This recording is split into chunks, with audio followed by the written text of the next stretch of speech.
This week on TWiP, it's all about entrepreneurialism with Nikki. She's a CEO and founder of Resource Magazine.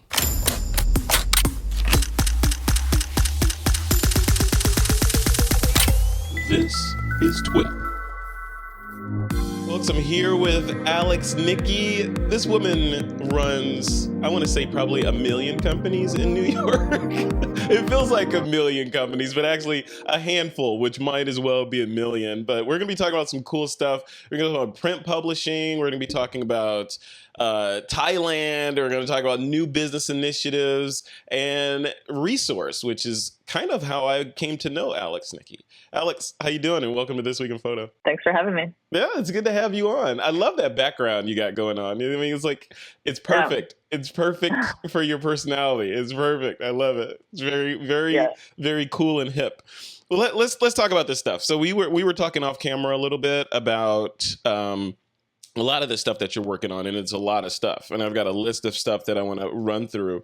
But let's set the stage. So you're, like I said in the intro, you are the CEO of Resource, right? Resource Magazine. Yep. And you've been in this industry for quite a while. And you probably know everybody in the industry, and you have your hand on your fingers on the pulse of advertising and just sort of media. You know, you're kind of a media mogul. What is this? Give us your elevator pitch about, you go to a party and someone by chance hasn't met you yet. What do you tell them if they say, hey, who are you and what do you do? Oh, well, now it's become such a mouthful. Yeah. But in short, I own Resource Magazine. We've been around 11 years. So that's, actually it's not where I started. I started as a prop stylist. Okay. Even way before that, when I was 16, 17, I started helping my mom on jobs, and then it just I started picking up my own jobs. So started there. This is now not my elevator pitch, but so then a few years later, I started Resource because I had been so exposed to the photo industry and being on set that I realized, well, there's no content out there that actually talks about, this world. So started that, and it's evolved quite a bit since then. But a huge factor of Resource that I really had not accounted for initially when I first started it was actually the advertising side. And I remember the first issue, we were getting the articles together and the photos and design and this and that, and all of a sudden we're like, wait, we need money. Yeah. To print this thing. Yeah. There's always that, right? Wait, okay, there's this money thing that's stopping me. Right? It just kind of hit us like a ton of bricks. We're so new to this and so naive, and we're just like, oh, yeah, we got to do that. So my business partner at the time, she called out on that one. She's like, no, all you.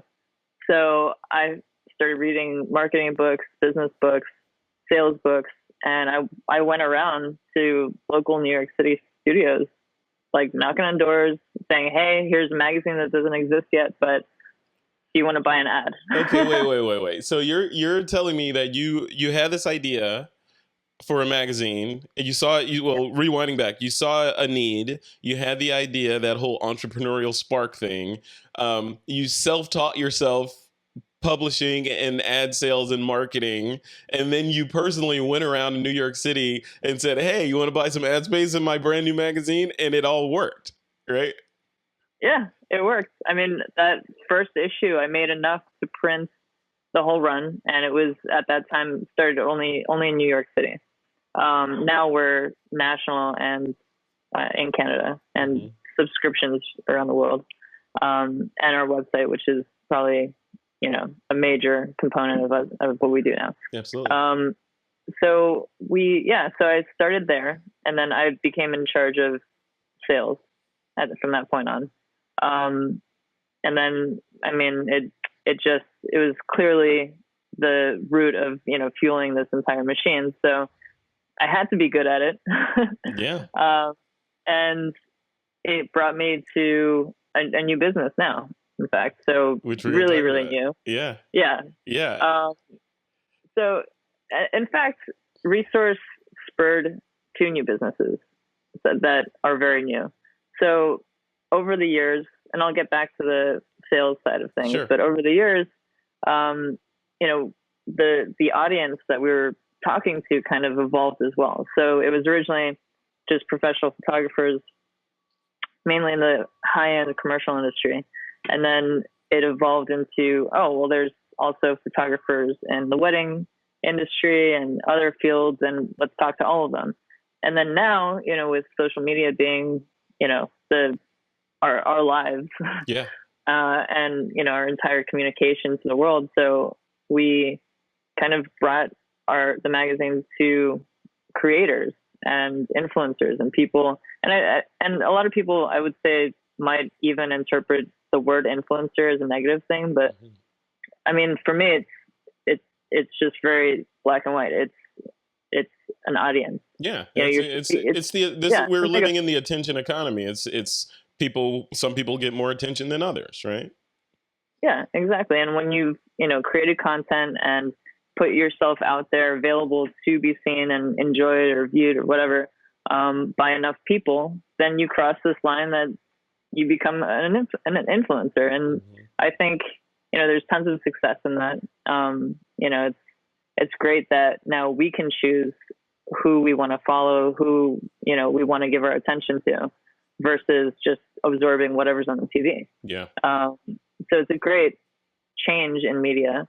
But that's the other thing that I really learned is, you know, one, sales, and two, creators and influencers and the power of them, and not being scared to, you know, embrace that as well. So,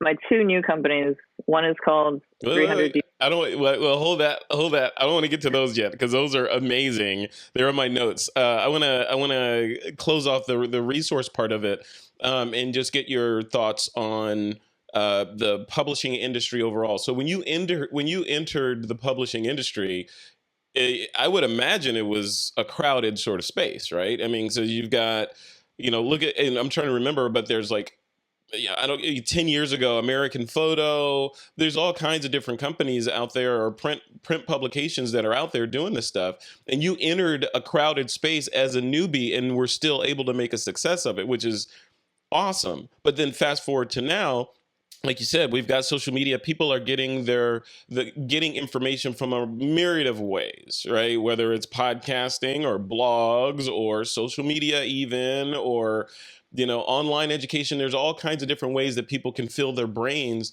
How has what you're doing evolved over time? I know we're going to talk about some other stuff that you're doing, but in the bucket of resource, how has that sort of guided the way resource, or you as the person steering the ship, manage where you guys are going month to month?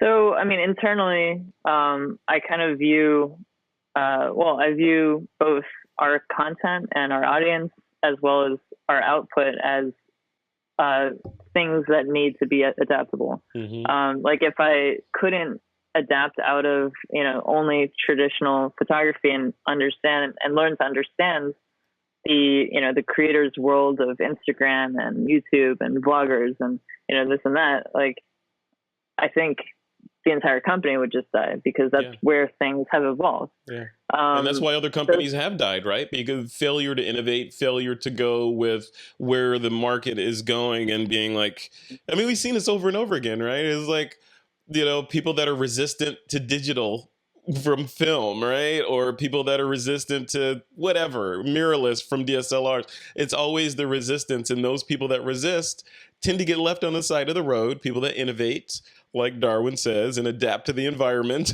tend to move forward, right? Is that fair? Yeah, absolutely, 100%. So, but, you know, I see the output the same way, you know, so, I mean, for many years, and it's been also proven as well, you know, where we see magazines go away from like American Photo, Pop Photo, Shutterbug, most recently, right? Yeah.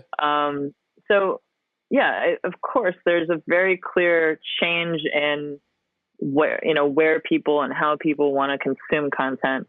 And I think you know, when you talk about Resource Magazine, or, you know, I more preferably would say Resource Media, because I think any media company that can't adapt to providing that media in a format that's most, preferably consumed for their readers, their audience, then that's, it's a very short-handed way to think.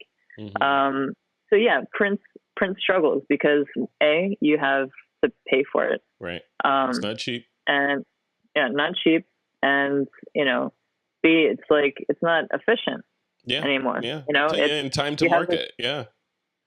This big magazine, you got to put it in your bag, opposed to just a phone you can have in your back pocket and get, limitless content. Right.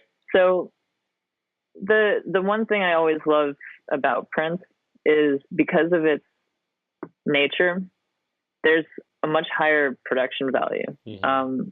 You put more time, more quality of writing, more quality of photography, everything kind of is heavier in that sense. Mm-hmm. Literally and figuratively, like it's the perceived value of atoms versus electrons, right? So atoms are actually mass, and mass, of course, it's got to cost something. It's taking up space. Electrons, they can flow all day long, and it weighs, pretty much the same thing. But on top of that, on top of what you're saying, so there's the expense of it, which and increased production value and all that, but then what about the perceived value from a photographer standpoint of being in print? Like when I think about print, I think that's kind of like the holy grail. If you're in print, you're real. Like if you're a published author, that says something more than if you wrote a blog post. I don't know. I mean, do you feel that, or is that just like, a sign of the times, and over time attrition will weed people out that care about that? No, you're absolutely right. And I mean, we actually mentioned this a little bit on another podcast, but there's a huge honor, and there's a completely different level of value in being featured in something that's limited. Yeah. Where it's not this complete endless void of content. Yeah. But so you have this scale of value versus accessibility, consumption, and I do believe everything will evolve. Mm-hmm. Always. I mean, we also went from forums to other things and Reddit now, and so there's constantly something changing, but it's just delivery. But do marketers need to look at this stuff, like using your word, limited, right? So or supply and demand, right? So the lower the supply, the higher the perceived demand, or the higher the perceived value of something. So should marketers, even know that electrons are free and unlimited, and we have devices that can consume as much content as we want, should we arbitrarily limit things to increase the value? Like, in the case of print, a limited run, there's only going to be, this is a special edition of resource. We're only going to make 100 copies of it, and they cost X dollars each, and then we're not making any more. You can sell them for wherever you want at that point. Should we do that? Should we replicate that in the digital world? Could be. I mean, mm-hmm. it could be a thing. I'm positive that there will be something of that nature at some point, because it can't just be so, fluid and free and available, because then you're right. Like then the value goes down. But, for instance, in sales terms, and I'm sure most people are familiar with CPM, mm-hmm. Cost per thousand. Yeah. So the value of a thousand eyeballs, on the web is far less than 1,000 in print. Right. So you have this premium quality, and even higher value is in person. If you can be face to face with someone, the value is huge, right? So it's really a question of having someone's attention, because on the computer with one impression, was I really looking? Was I clicking through? We don't know. Yeah. Who am I? Right. Am I, 10 years old? we don't know. Right. You got like, no data on that person. Yeah.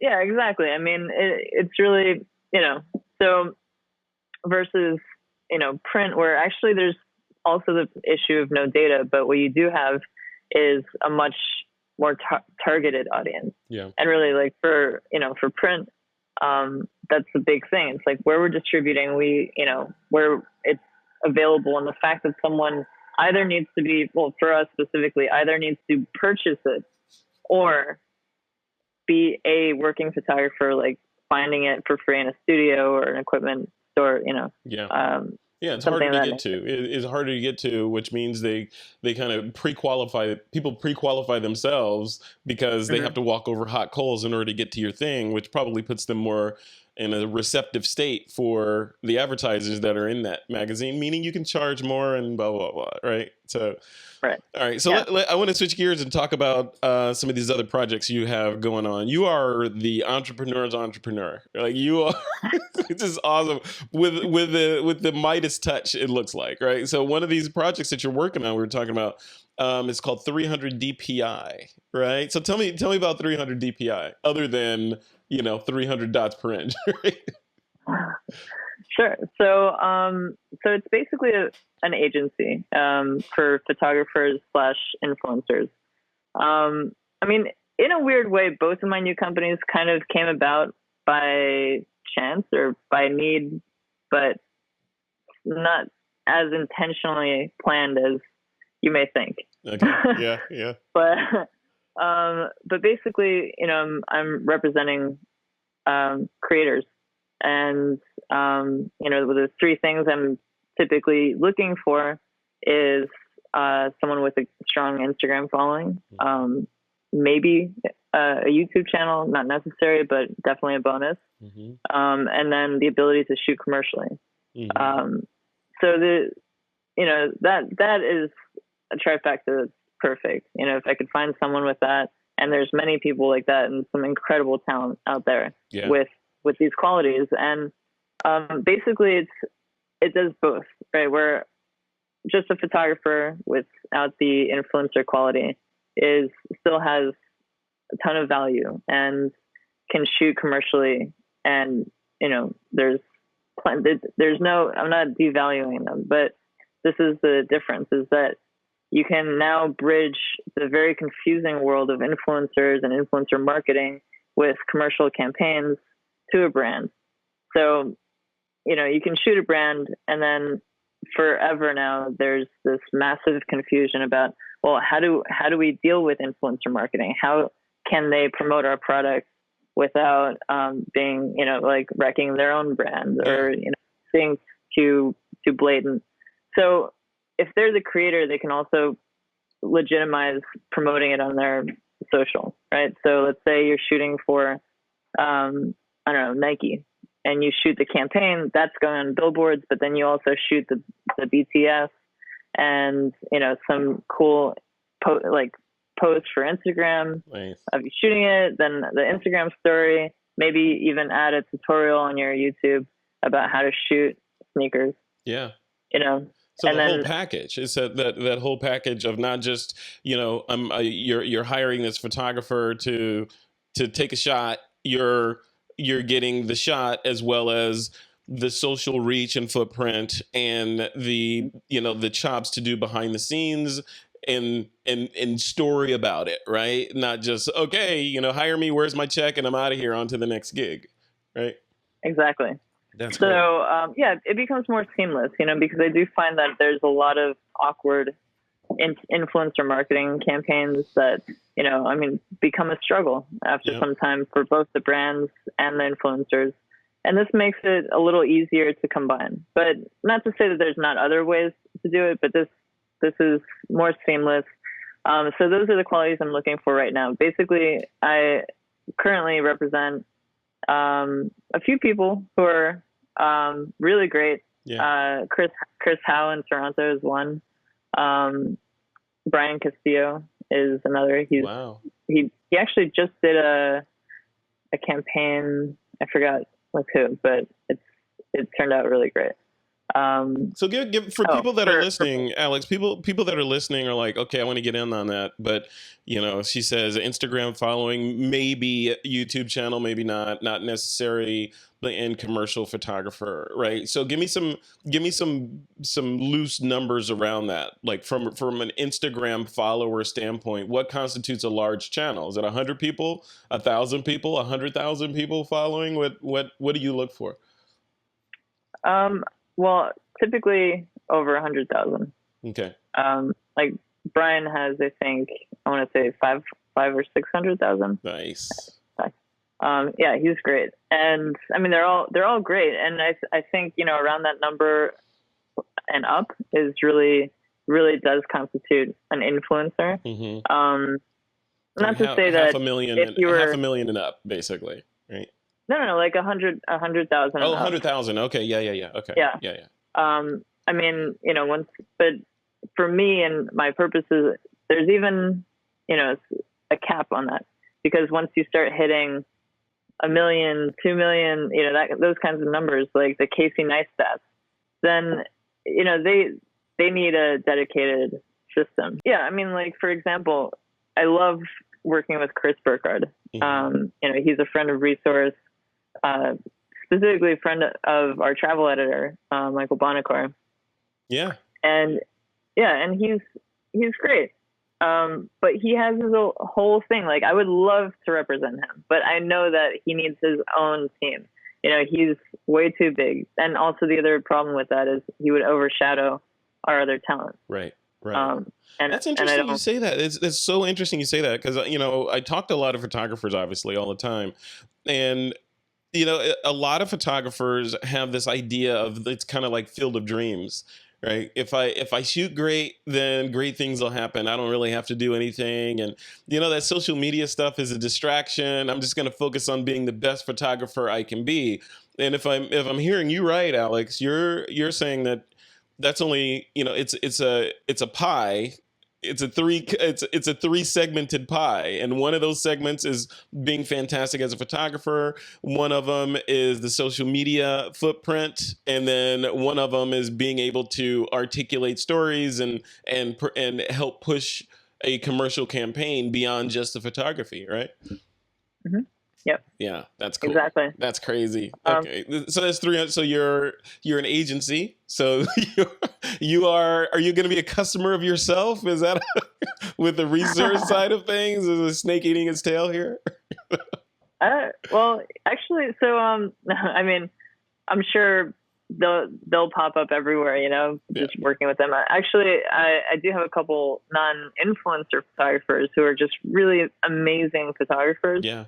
But I think that even still working with someone who doesn't have that side doesn't mean that they won't have that side, or we can't work with them to grow it.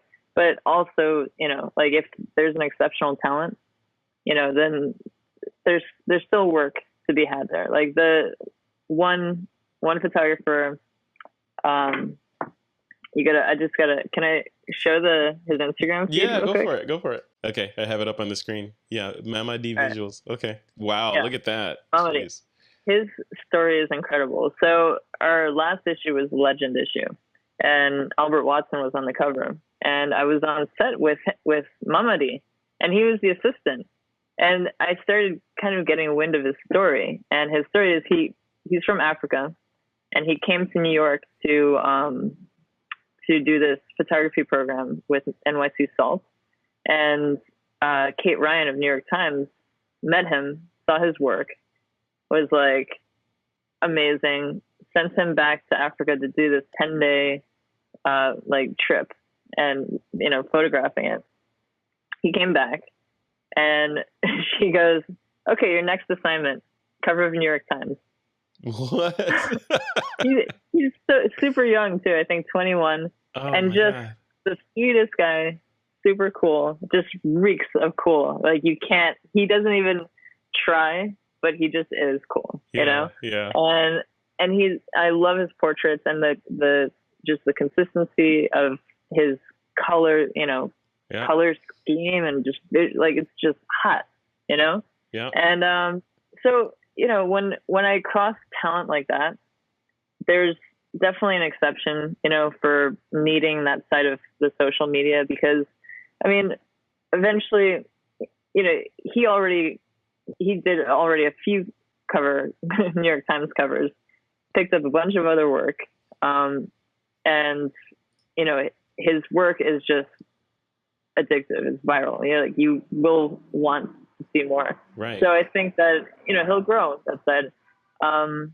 So he's an example of somebody with not a ton of followers right now, but you still want to work with, right? Because because of the immense talent that this person has, you wouldn't want to I can't work with you because even though you're, right. You're probably going to be the next big thing. You don't have enough followers right now. So it's not binary from your standpoint.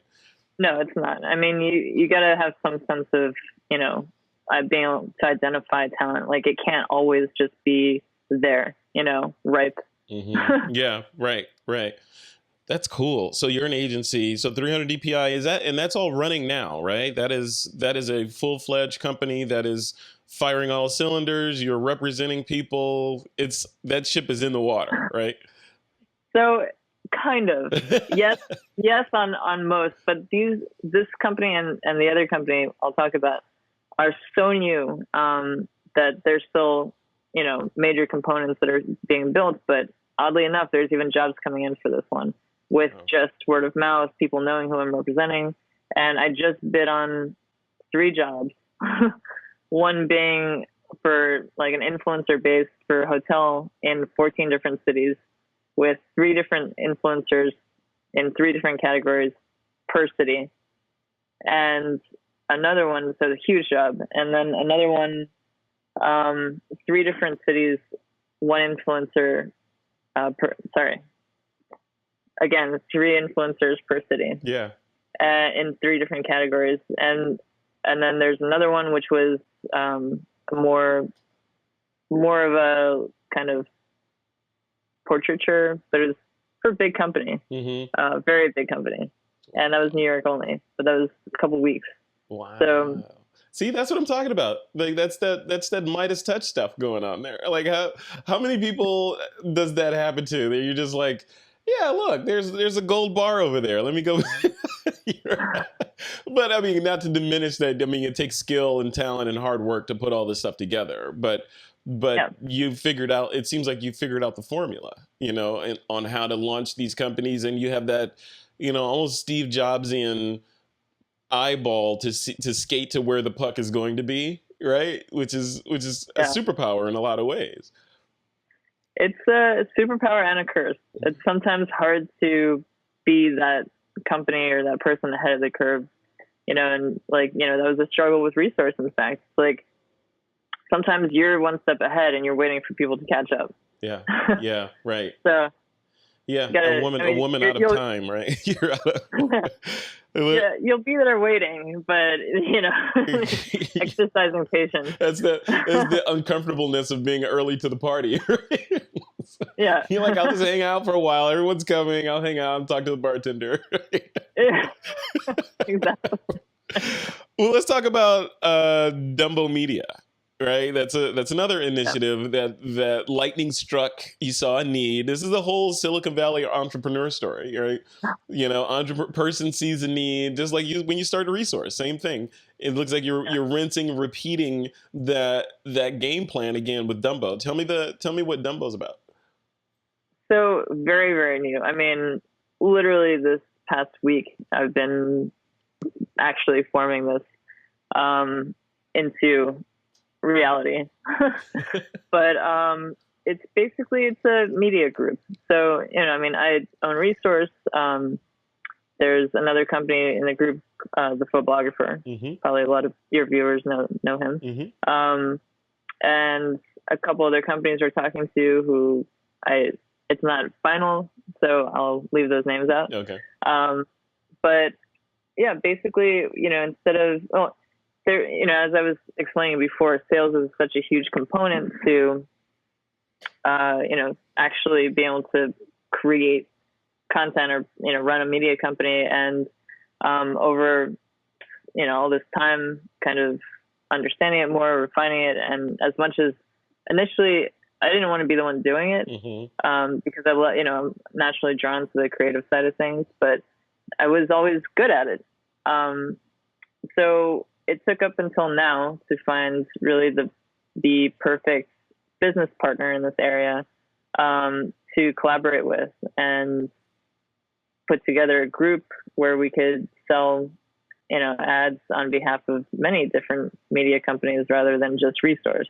Yeah. So and also, it works all together. Is it kind of like a collective where you will bring together top tier brands and then go out to advertisers and say, instead of approaching each one of these, you can hit this entire category and all these different kinds of media and then only deal with me, deal with one person, and then you handle the dispersion of funds out to the individual companies or profit share, however that's going to work.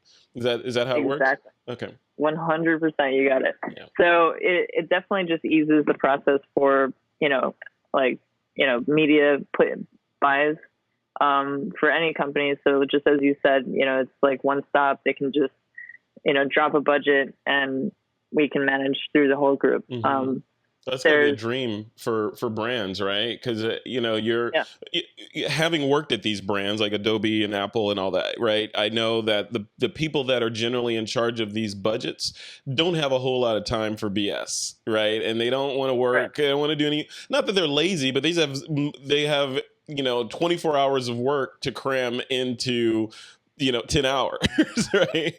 So exactly. And I tell people all the time, this is brilliant that you're doing this. I tell people all the time, like, if you want to get on people like that's radar, do their job for them, present them with a solution that makes it easy for them to look good to their boss. That's it, right? That's it. That's your job. And that's what you're doing. Yeah. Right? Yeah. So, and also, we're working with a bunch of brands who we love working with, we also like share visions with. And I think that it's also on the publisher's side, or the media company's side, a dream to have that because, as I adapted to, dealing with sales and working in that field, but there's a lot of people, just like artists, just like the photographers and the creators, a lot of people who want to just do what they're doing, just create. And then instead of having to deal with that, kind of more difficult side of like selling and meetings and this and that, to have someone do that for them and provide a revenue stream for them, it's such a dream because you don't you want to just be able to run your company. Yeah, I mean, it goes to the like from the corporate standpoint. Yeah, you want to make those people's jobs easier for them, but from a creator standpoint, like someone like me, we just want to create. Right? We want to create stuff. We want to create content. We want to create media. And the thing that most of us hate doing is chasing down advertisers and doing that whole stupid negotiation thing and, and this and that, and then following up. It's not wired into the creative brain. It's not that it's not learnable, but it's like, really, did I really sign up for this? I just wanted to start a podcast. Now I got to... Now I'm on endless calls with these people. Yeah. So You're take like, that. How did I end up in this boardroom? Exactly. How did I end up here? I'm just a photographer and a podcaster. Yeah. So you take that pain away and replace it with, again, the one-stop shop, right? Yeah, one-stop shop. I mean, I remember, and I probably went through my personal sales training the hardest way.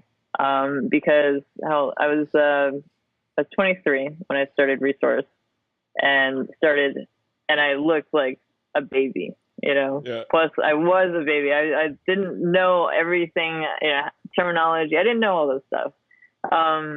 So I would literally end up in boardrooms with major brands and companies, like, pitching like pitching for them to give me a lot of money. Yeah. And you're this kid like, I saw this on TV.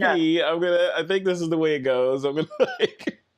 And even more so, because I'm sure, the photo industry, especially on the, on the higher up manufacturer side, it's very much a man's world. Yeah. These boardrooms are they're conference rooms, boardrooms, whatever, meeting rooms, they're filled with pretty much middle-aged men. Yeah. So not only do they have suits, it's a bunch of suits in there, right?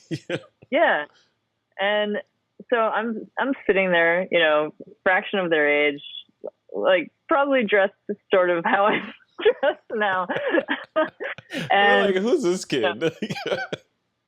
Yeah, and a woman. Yeah. On top of that, and having to hold myself up to them. Yeah. And also, not to mention, typically outnumbered. Yeah. It's usually me, versus a room of 5, 6, 7, 8, 10 people. Who knows? How did you manage that though? How did you manage that? Because that, like, obviously, I could never know exactly the nuances of that kind of pain or stress that goes into that, but especially with today, and all in the zeitgeist of today's news and all this sexism and Me Too crap and all that stuff. How when you're in that kind of environment, you're a young, pretty girl in a boardroom full of suits that may or may not take you seriously, and you're asking for buckets of money for something that's relatively unproven. How do you manage that? How do you get taken seriously? How do you manage, not that, you're naive, but how do you manage to not be taken advantage of, both, in many ways, financially, et cetera? Like, how do you get out of there with intact? That would be scary. Well, it is scary. And, the only way is, I had to have the confidence to hold myself up to them, like, as equals, and just go in there fearless, really. Yeah. I mean, you just you're gonna do it, you go and do it, Yeah. And that's a cool thing about your personality, Alex, because I've known you for several years, and you have that unique personality of and you could tell me if I'm wrong, but you strike me as being fearless, but not fearless from the like, hey, I'm a mean old lion kind of fearless. You're just like, it is what it is, and we'll deal with this, and the sun's going to come up tomorrow, and we'll move on to the next thing, right? Is that fair? Because a lot of people don't really have that talent. It's like they'll get into their head and then short circuit themselves by getting into their head. Right? Yeah, that's true. I mean, very often it's, I guess maybe my thought process is, well, what is there to lose? Right. Right. They'll say no, and then you move on. Yeah. But actually, there was a time where it made me very nervous. And then when I realized that they're just people, that they're all buttoned up, and, I could be my attitude could be just as buttoned up, but if I bring it all down and almost make them come down, because, under those suits, they go to the bar and they joke around with their friends, and they throw around dirty jokes, and they curse, and they, that is just for show. When that there's just a real person under there, that just like you when you're hanging with your friends, just like, we're all there. Yeah. Nobody is that person in that suit. Right. And when you realize that, and you take that other side out, and you put yourself into this relative mode of like, we're just people. Suit, no suit, doesn't matter. Yeah. This is what I got. This is what you got. Let's make this work. And it takes a special skill to see through, to have that kind of X-ray vision, though, because if you were sort of reared in this culture of suits and power, and this person has a net worth of this and that, and they could do this and they drive that, and they live in this part of the city, and they're better than me, and all this stuff. If you internalize that versus just looking at them as, even deeper than just the suit, they're skin and bone and DNA, just like I am, and they played video games and they were kids too, but if you can't bridge that gap, then you can't do what you're doing. Like, I think what you're doing is that's part of the superpower, is being able to see through people and pierce through that into the true them, and then have a conversation with that true person versus having a conversation with the facade that they're projecting. Right. Exactly. Absolutely. I mean, that's a big thing. I mean, even just socially, beyond sales, I think that, a lot of people have a hesitation to either show that side of them or break that side, or break through that side to another person. But yeah, I mean, it's even in the sense of celebrities, we've had many celebrities on the cover in the magazine, and, so many people get crazy nervous around celebrities and, right. kind of, starstruck and this and that. And like, I really don't get starstruck. Me either. Yeah. Mainly. Yeah. Because of the same mentality though, because that they're just like us, just have the same weaknesses and same, desires, anything, it's just, we're just people. Sometimes I feel not sorry for, because they have their own pluses, right, for that go along with being a celebrity, but I feel sorry for them because they don't get to live the life that we live, right? They don't get to live the life of, hey, I'm just going to go hang out at this party tomorrow night and have fun with my friends. It's a whole deal to do that. Yeah. It's, you can go to parties, but you're always, the facade of whoever that celebrity that you've architected, that's who's going to the party. It's not you. Yeah. You're not going to the party. So it's so hard. But it becomes somewhat of a prison. Mm-hmm. So it is. And everybody wants that prison. That's the thing. Everybody's like, I want to be in that prison. That's an amazing prison.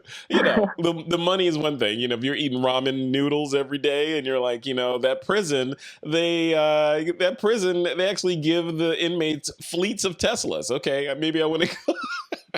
I think I want to go over there. Yeah. That prison. I'll go to that prison. I'll go to that prison. Well, let's talk about one more thing here, Alex. Another business. And it's called the Prop Stylist. Well, you are a prop stylist. What's the name of the business? It's called the Prop Stylist. The Prop Stylist. Okay. So what is the Prop Stylist? Is it self-explanatory? It's kind of self-explanatory, but it's it's an agency as well. So it derives from, before Resource, I was prop stylist, and I think actually being a prop stylist, and maybe some of your viewers or listeners are not familiar with prop styling. So basically on commercial shoots or editorial shoots, there's all the stuff, the things that make up the set. For me, I do food, splashes, still life, and even set building. So I kind of have a wide range of areas, but, basically we provide the things for a photo shoot. In short. So is this at thepropstylist.com? I want to bring this up. All right. Yeah. Okay. Yeah. Thepropstylist.com. Cool. I'll bring it up while you're talking. Okay. So very often, your challenges are finding things that are nearly impossible and don't exist,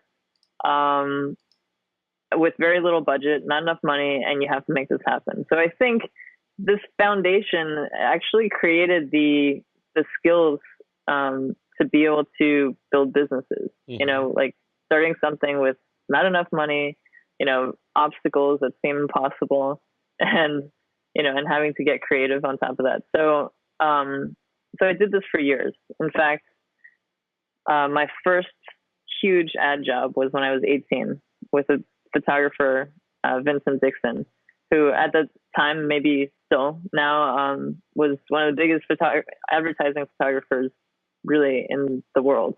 I mean, he shot internationally, and mainly in France and New York, and he hired me at kind of a lower rate than a standard stylist, but also knowing that I was much younger than a normal stylist. Yeah.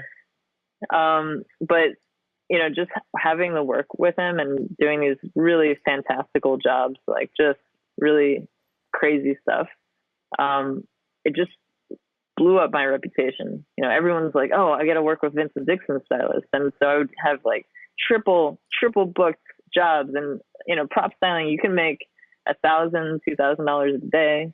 I mean, that's popping $6,000 a day if you're triple booked. Wow. Potentially. Yeah. And at 18, kind of rolling in this. Right? That's what I'm saying. And yeah, so it actually, ironically, I started Resource because on the business side, I realized that prop styling is only, it was very lucrative in terms of, freelance work, but I realized that it was limited to me. Like I can only grow as much as my own personal time. And actually those experiences of being triple booked at times and running from, being completely mad, like a truck full of unbuilt furniture with, my place full of some other stuff and trees. And, you're looking at your life like, okay, this is crazy, but I literally cannot grow past being booked, double, triple booked in a day. Right. And then, it's dollars for hours, right? It's the whole dollars for hours glass ceiling. Yeah. Right, exactly. And my personal presence was required. Mm-hmm. So I thought of building a business that could grow beyond me, which is where Resource came in. And then this agency, I'd actually stopped prop styling for a little while. And at some point I thought, it's really a shame to throw away a whole portfolio and career. Yeah. Like that, and it was getting to the point where I had not prop styled for long enough that I was kind of like feeling like I was tossing it, Mm-hmm. So I wanted to do something with my book and keep it relevant. And then I also didn't want to be bound like with having to do it, regularly, because I didn't have time to only prop style. I was also running Resource. So I created this agency. Yeah. And this was, I think, maybe 7 years ago. So created the agency and pulled in a bunch of other stylists. And I think we rep 12 stylists now, myself included. And I'll still do jobs every once in a while. That's so great. Yeah, I'm looking at some of this work here. It's beautiful. I love the site too. The site is beautiful. Thank you. The site is fantastic. So, okay, so you described kind of what a prop stylist do. Give me a quick summary of a day in the life of a prop stylist, right? So, starting from, say I'm Apple or whatever big company, and we're going to do a photo shoot for whatever new product, and I would come to you and say, okay, where does the conversations go from once I land on your website, I decide I want to use you? What happens next? All right. So it would go into an estimation process. So based on needs for both time, expenses, transportation, we would submit an estimate to the client. Hopefully that gets approved. And then every job is so different. So it's kind of hard to completely generalize, but yeah. Before the shoot, there's prep days where the stylist goes out and actually, gets whatever they need. Actually, I did a job for Poland Spring, and the shot was a bottle of Poland Spring on this beautiful wildflower type field that kind of went back, and it was all staged. Mm-hmm. It was not a real field. It was in studio, and the flowers were hand planted into this wild lawn that was brought in shipped from somewhere else. And the shot is beautiful. Yeah. But, so for that, for example, I got everything, brought it into studio, and then there's the on-set time. So you have, so I would build the set with the lawn and the grass and the flowers in it, place the bottle, make sure the bottle's spritzed with usually, and this is an insider secret, but like half glycerin, half water to keep the little droplets on. Depending what you're doing, it's all different. But, so dressing the bottle, spritzing the dew onto the grass, but then, things like that. That sounds like the commercial photography, right? So that, like, where's the line between commercial photography and what you're doing? Like, is it just, I'm not shooting. It is just, so you're not pressing the button, but you're building out what the shot's going to be. And it's I would assume a collaborative process with the photographer, or is it a collaboration between you and the client, or is it a 3-way? How does that work? 4-way, actually. Mm. So usually on these types of jobs, and especially at on like big brand levels, you're dealing with an advertising agency, which includes an art director, a creative director, and they're dictating a lot. It's their concept, and their concept is approved by the client. The client has a lot of say. There's, the agency and client are very linked in terms of their creative process and making sure the client's happy. Then the agency goes to the photographer and says, "This is what we're doing. Do it," and we'll approve it. Execute. Right? Execute. Yeah. And then the photographer comes to me or the producer and says, "Okay, this is what we're doing. Do it." And then we'll press the button. Wow. Okay. So, I mean, if you look at my work, you'll see there's such a range of things. And the crazy part is that what goes into accomplishing something, even the very, very simple things. But yeah, it's. So is it? So it sounds like, a company like the Prop Stylist is the secret weapon for some photographers. I know some photographers will get a gig from a company, or let's say a naive company will say, "You know what? I like that photographer's work. I'm going to call them up and get them to shoot this thing." So they get on the phone, they call that photographer. Does the photographer at that point have the leeway or the flexibility to say that, "You know what, I'm going to do this shot. I'm going to build it and put my 50% glycerin and water on this glass and do all that stuff and click, get the shot, invoice the client, everybody's happy"? That's one way. Or is the best way to press the button and engage the prop stylist, have you guys come in and build the thing and collaborate with the photographer to build it to the specification? So you guys then become an employee or a contractor of the photographer. Is that fair? Or yeah.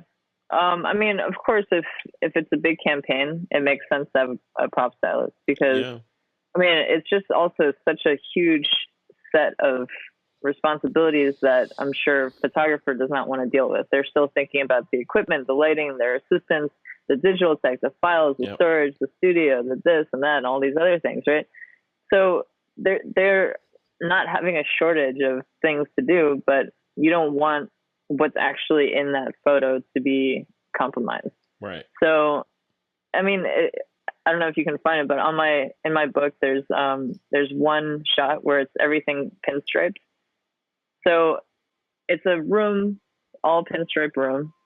There's a man sitting in the chair. He has a custom tailored pinstripe suit, and the couch and the other chair custom upholstered to pinstripe.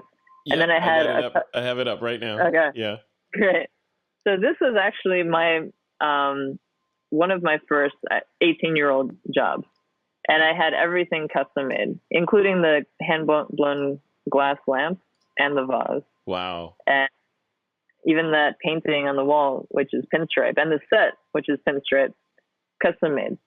So, if you think about the time, man hours that goes into, building all of this, getting all of this created, does a photographer really want to deal with that? It's not his job. No, no. But that's interesting though, because that brings up a good point. If you put all the man hours and all the talent and the hard work into building this shot, I still have this pinstripe shot up, into building this shot, and there's an amazing amount of detail in there. Whose photography is it? Like, is it yours, or is it the person that happened to put the camera in there and press the button? And then who does the lighting and all that? Is that you as well, or is that the photographer? Is it collaborative? I have so many questions.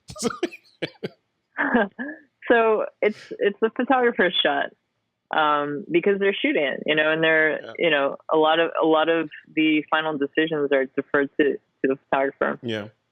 So even though I'm building this out, if they say, like, for example, the painting, there was maybe 3 or 4 different options, and I had created some 3D ones with like shapes coming out, just create dimension. Mm-hmm. He ended up wanting the flat one. So his word in for my role is the final word. His word in this job is not the final word. It's the agency or the client. So if they say, no, we want something else, then he'll pretty much have to listen, or at least give them the options. But he's the creator. I'm the executor. Wow. Of what's going, on set, but he's doing also the lighting, or, maybe has a lighting technician or assistant. Typically a lot of photographers will not do their own retouching. Mm-hmm. So there's also that, I'm seeing a lot of line items. I'm looking at a cool shot right now, Alex, of it looks like a bunch of miniature people coming out from a floorboard. You remember that one? Yeah. That whole set was custom built in a studio. What? Yeah. Wow, that is fantastic. See, so then that begs the question then, and I asked you this in another podcast that we did a couple weeks ago. You have a high level of talent and an artistic eye, right? So why isn't Alex Nikki the photographer? Why aren't you pressing the button? What is stopping you from pressing the button? After that podcast, I had to think about that a little more. Mm-hmm. One of the things is the technical complexity of shooting, and the baggage, in a weird way, is, literally the baggage, like the stuff that you have to carry around, to lug around to get the shot, plus any lights or the hard drives and all of this. Yeah, whatever. But you have built multiple complex companies, f-stops and shutter speeds, a camera, some lenses, some lights. You can master that, not to diminish the world of photography, but you've done some. I have my camera, and it's all in one. But, are you able to pull up my Instagram? Because if you go to my Puerto Rico shots, I think you'll see after our podcast, I started pressing the button quite a bit more. Oh, and, I inspired you. Look at that. Yeah. Okay. And for the audience, what's your Instagram profile? Oh, well, my personal, don't be offended if I don't accept people I don't know. Well, I'm on the web now, so I can't go on the phone and pull that up. So it's but they could follow Bitch CEO. Okay. CEO. And is that the private one? No, the private one is Bitch CEO, but with an E. BETCH. Oh, and the public one is BIT. Oh, okay, got it. Okay. All right, I'm on it. But my private is significantly more interesting, I have to say. Yeah, I'd have to agree. Yeah. So, but if you go down, I don't know if you're able to pull up my personal, but if you I'm on it. Scroll down, okay, yeah, you'll see the colors from Puerto Rico, and I went on a shooting tangent down there. Yeah. And I just loved the visual environment. And I feel like, with photography, I'll only shoot on my phone. That's the reality. I do have a 35 millimeter that I've, played around with, but I like the instant gratification of being able to shoot, see it, edit it, and publish it right away. There's something just too appealing. And also just the fact that I can is, it gives me enough satisfaction that I don't have any desire to pull out like a DSLR or something. Yeah, well, that's interesting because we did a show just last night about the, and I think the title of it was, is pro photography possible on mobile now? Because of where things are going. And the impetus of the show was that Adobe recently announced that they are porting the full version of Photoshop onto iPad. So not just Photoshop Lite, none of this inhibited stuff, like the full on Hydra that is Photoshop is going to be on the iPad, And I would imagine, since the iPad is basically a big iPhone, at some point you'll be able to do things on the iPhone as well. So yeah. So you're skating to where the puck is, it looks like. So yeah, but creating a beautiful image, I love, and I love doing it with just being in the moment. Mm-hmm. Like, I don't think I would ever do it commercially or ever be inclined to, but there's one image that I have to say I grabbed running from one spot in the hotel in Puerto Rico to another spot. And I was just like in passing and I stopped. I'm like, wait, can I take a picture of you? And she's like, yeah, but it was this, one of these, there's 2 or 3 beautiful women just kind of always around the hotel. I got a few shots of them. Yeah. And she was just looking up and daydreaming or dreaming, of something. And I snapped this. I don't know if you want to just look at it here. Oh yeah. Yeah, I can see that. But just beautiful light on her. I mean, it was like a painting. And I don't know. I get so much satisfaction from capturing a beautiful image, but when it's just in that moment, when it's not planned, when it's not like, okay, you stand here, you go there, and it's just like, you just grab it. It's part of the spontaneity, life, the spontaneity of like, it's kind of like travel photography, street photography meets photojournalism kind of thing. Yeah. Yeah. Yeah. Well, exactly. That's cool. Well, and you do what you love, right? I mean, if you love prop styling, it sounds like you still love prop styling, right? So if you love doing that part and then handing it over to the photographer or collaborating with the photographer, nothing wrong with that. 100%. So yeah. No, I love exactly. it. I love that. Well, cool. So what's next? What's next for you? There's one last question I have before we go to the close thing here. Looking at the diverseness or the diversification of your portfolio of businesses, you're doing a lot of stuff, right? And it seems like you'll have an epiphany, you'll think about it, marinate on it, and then execute, right? So then, is that the MO that photographers or that people in general should take as they approach business? Because I know a lot of people approach businesses and they'll just say, you know what, I'm going to focus all my energy on this thing and that's all I'm doing. I'm going to be known for this thing right here and that's it. I'm going to keep doing it. And then, if it doesn't work out, then they've kind of, they're sitting on the park bench saying, hey, I tried and it didn't work, when they're elderly. But you're diversifying from the start as part of your DNA. Is that the right way to go? I mean, obviously, yes, but what advice would you give to new entrepreneurs that are, putting all their eggs in one basket? Should they be spreading those eggs around a little bit? Yeah, I mean, I would say that's usually a smart thing. I mean, there's just going to your comment about, kind of taking action on an idea. I think typically people think too much about what they're going to do and then they don't do it. Right.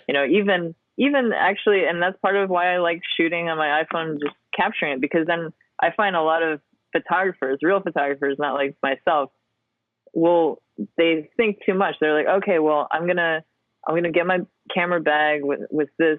Should I bring this lens or this lens? And then I'm going to go here and I'm going to do this. And like, you just lost the shot. Yeah. Right. And you didn't even take a shot, Yeah. But so it's, so I guess applying that same thing to other things, that same philosophy, it's just like, don't wait, just do it, like, yeah. jump in. Yeah. I wrote a quote down that you said earlier. You like, what is there to lose? They're just people. Right? Yeah. It's perfect, right? What is there to lose? They're just people, So yeah. Yeah, I love it. See, I was paying attention. You were. All right, let's close it off. What's next for Alex, Nikki? What's coming up in your right world and your personal life? I know you're going on a trip in a couple of days, right? Yeah. What's going on there? Yeah. Well, going to Thailand. Actually, before we move to Thailand, I just wanted to throw this in. Sure, go for it.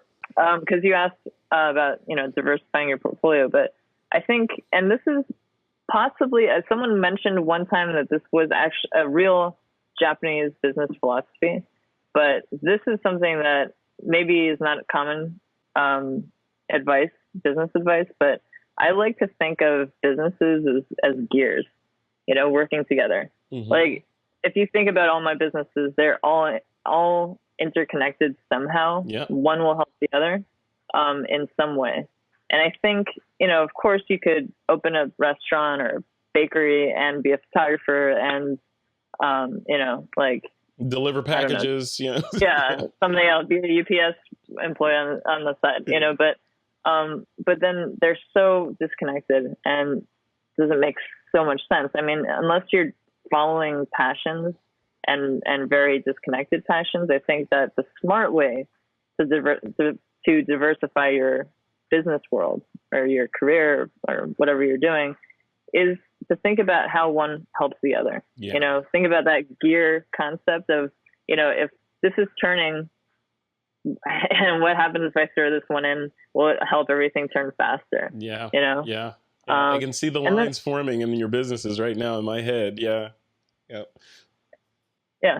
So, I mean, that would be my advice of, you know, for a photographer, anybody trying to kind of build out one or multiple businesses and you know, what's the end goal for you? So is it like, what defines success for Alex? Like, is it more and more businesses? Is it, you know, what do you have a picture in the end of what your empire will look like with all the different gears in place?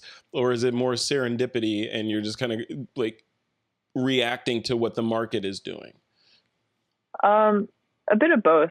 I mean, I think you have to react to what the market's doing or nothing works, you know? And, I mean, I would say the end goal is really taking or making each business, something that can function without me. Like going back to my issue with being a prop stylist and being limited to myself personally, you know, each business is something that I would like to be able to create, not extracting myself from the equation, but, you know, making it functional without my personal hands and things. Yeah. And I think each one is, I mean, to some degree, at least, you know, lowering my level of responsibilities by hiring, you know, one person in this role or another. I mean, just like business as business is run. But yeah, I mean, obviously at the start and even at the middle and, you know, I'm heavily involved in everything. But as I grow different things, I try to reduce, you know, what I have to be there for. Right. Yeah. You want to reduce the dependency on yourself. And because in the end, it comes down to, like we were saying before, the whole dollars for hours thing. Yeah. Right. There's only one Alex and there's only 24 hours in a day. And how do you chop up that pie, right? Over multiple businesses. It's like plate spinning in some ways, right? Yeah. And actually, I mean, and the other thing that's very important to me in my life is my ability to travel. And being tied to an office or I mean, I have an office, but it can function without me. Or, you know, not being able to do that would be a prison sentence to me. So, you know, I try and build things so that either I can work from anywhere or I can, no matter what, have that opportunity. So, I mean, everything that I do has that in mind. Yeah. And, you know, having the freedom to be mobile and, so, I mean, that's the potential to be the digital nomad if you want to, right. And be productive and have it. Yeah. I think that's the holy grail. I mean, that's, you know, you read all these business productivity books and, you know, the Tim Ferriss stuff and all that. And it's, you know, you sort of get this idea that the holy grail for a lot of people, or let's call it the American dream, you know, for lack of a better term, is not to go buy a house with a picket fence and do all that stuff. That's the programmed American dream. I think the real American dream is kind of what you're doing. The entrepreneurialism where you're always sort of excited, enthusiastic about getting up in the morning and doing something cool. You're doing positive stuff and you're not necessarily geographically tied to one location in order to be effective to do that stuff. Right. So you can go to Puerto Rico if you want to hang out for a week. You can go to Thailand and hang out for a week and still get the job done for the multiple businesses that you've built. Right. And revenue's piling in and you're happy. And, you know, that's cool. That is cool. Congratulations. You're, like I said, I think I told you this in Puerto Rico. You're an inspiration. And for the stuff that you're doing, you're inspirational, and just your overall attitude that we revealed some of in this interview is inspirational on how you approach life and how you're able to deal with, the sort of mud that you have to walk through, from the female and the man's world perspective, and still excelling and still being the successful entrepreneur. So congratulations on that. You rock, man. Yeah.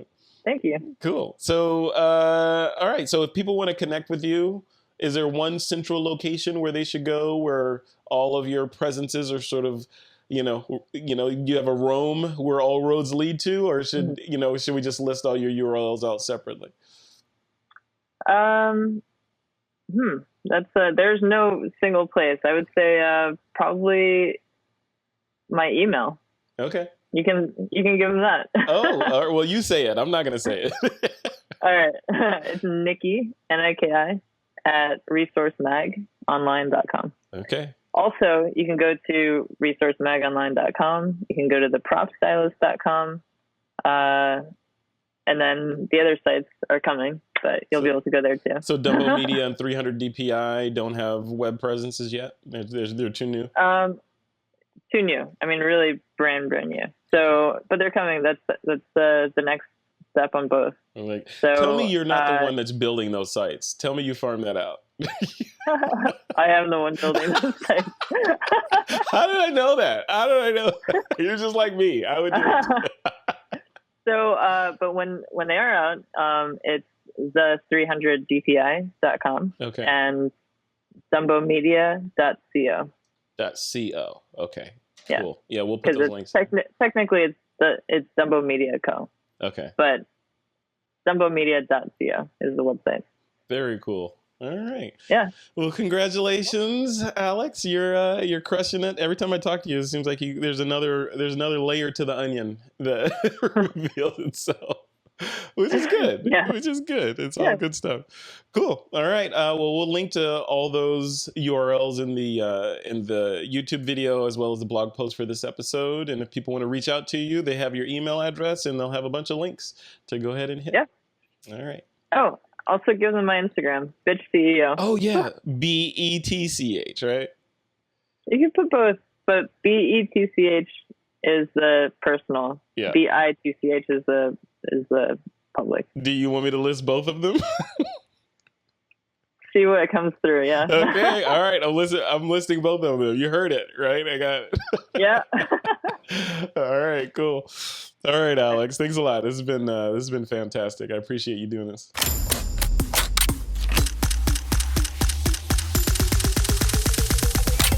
This is TWiP.